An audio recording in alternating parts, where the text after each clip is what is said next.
హర her Mahadev Shambho. ఈరోజు ఇంకొక ముఖ్యమైన విషయం చెప్పాలని మీ ముందుకు వచ్చాను. చాలామంది యంత్ర తంత్రతోటి చాలామంది ప్రయత్నాలు చేస్తూ ఉంటారు.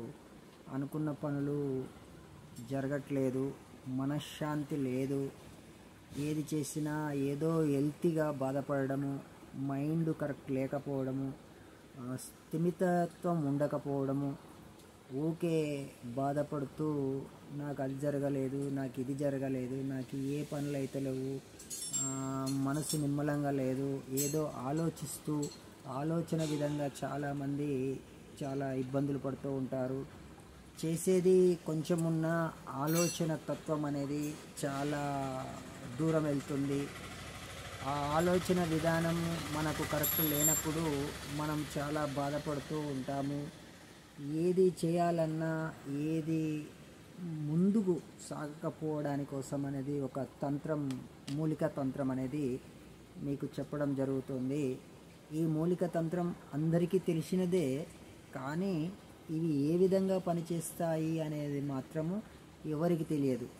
అయితే మనకు దేవుడికి నైవేద్యంగా పెట్టే అరటిపళ్ళు ఉంటాయి కదా, అరటిపండు బనానా అరటిపండ్లు తెస్తాం కదా, ఈ అరటిపళ్ళ చెట్టు మనకి దీనికి అక్కర వస్తుంది. ఈ అరటిపళ్ళ చెట్టు ఆకు అక్కర వస్తుంది, అరటిపళ్ళు అక్కర వస్తాయి, అరటి బోద అక్కర వస్తుంది. షుగర్ వాళ్ళకు కూడా ఈ చెట్టు పండ్లు పడిన తర్వాత చెట్టు కొట్టేయడం జరుగుతూ ఉంటుంది. కొట్టేసిన తర్వాత కొంచెం ఒక 2 ఫీట్ల హైటు చెట్టును కొట్టేసిన తర్వాత దానికి మధ్యలో ఒక గుంట చేసి దాంట్లో జీలకర్ర మెంతులు వేసి మీద మళ్ళీ అదే ఆకుతో కట్టేసి ఒక ప్లాస్టిక్ కవర్ మీద కట్టేస్తే వాటర్ అనేది వస్తుంది. ఆ వాటర్ని మీరు వడబోసుకొని తాగితే కూడా షుగర్ వ్యాధి అనేది తక్కువ అవుతూ ఉంటుంది. బీపీ, షుగరు, థైరాయిడ్ సమస్యలు కూడా దానివల్ల తీరుతూ ఉంటాయి. అయితే తాంత్రికంగా ఈ మూలికని ఏ విధంగా ఉపయోగించుకోవాలో కూడా ఇప్పుడు నేను చెప్తాను. ఆ విధంగా మీరు ప్రయత్నం చేయండి.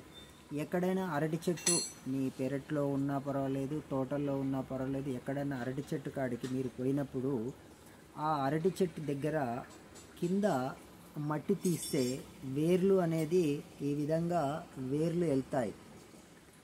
ఈ వేరుని మనకు తూర్పు సైడు పారిన వేరైనా సరే, ఉత్తరం సైడు పారిన వేరైనా సరే, ఇది మనము తీసుకొని రావాలి. దీనికి సమయము అనేది ఉదయము లేకపోతే సాయంత్రం తెచ్చుకోవాలి. రోజు అనేది నిర్ణయం ఏమీ లేదు, మంత్రతంత్రము అనేది ఏమీ లేదు.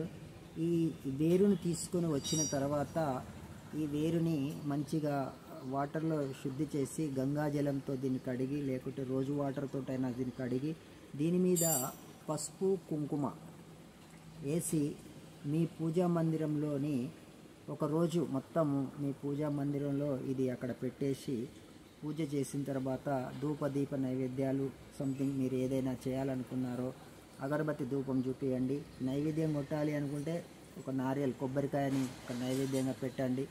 పెట్టిన తర్వాత దీన్ని మీ పర్సులో కానీ ఒక తాయెత్తు రూపంలో కానీ ఇది బిగించుకొని మీ మెడలో ధారణ చేసినా, లేకపోతే మీ మొలతాడుకు దీన్ని ధారణ చేసినా, ఎప్పుడు మీ దగ్గర ఉండే విధంగా ఈ అరటి చెట్టు వేరుని ఎప్పుడైతే మీరు దగ్గర ఉంచుకుంటారో మనస్సు అనేది బుద్ధి పనిచేస్తుంది, మనసు నిమ్మలంగా ఉంటుంది, ఎన్ని ఆలోచనలు రానియకుండా ఉంటుంది, షార్పుగా మీరు పనిచేయడం జరుగుతుంది.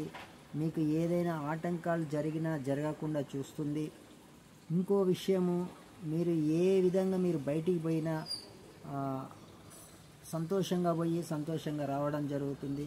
మనసు అనేది కుదుట పడడానికి, మనసు అనేది క్షోభించకుండా ఉండడానికి పలు రకాలుగా మనసు అనేది ఆలోచిస్తూ ఉంటుంది కనుక ఆ ఆలోచన నియమాన్ని నియంత్రించడానికి ఇది పనిచేస్తుంది.